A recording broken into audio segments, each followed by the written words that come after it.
You might have an option to download TikToks from other people, but in this video, I'm going to show you how you can stop people from downloading your TikTok videos. But before I continue, if you're new to this channel, do subscribe to this channel so that you can get more social media tips like this. Now without further ado, let's jump into my phone and let me show you how you can stop people from downloading your video on TikTok. Let's go.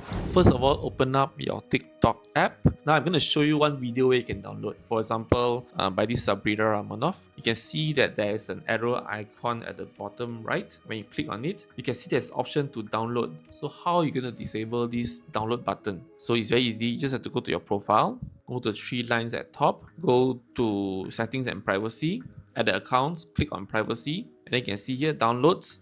Click on it and then you can turn off. You can turn on and turn off, is up to you. So for me, I'm going to keep it turned on. But if you want to turn off the download, this is how you can do it. Okay, so that's how you can stop others from downloading your videos on TikTok. If you like what I share, give me a like and also subscribe to this channel so that you can get more tips like this. Thank you so much for watching and I see you next time. Goodbye.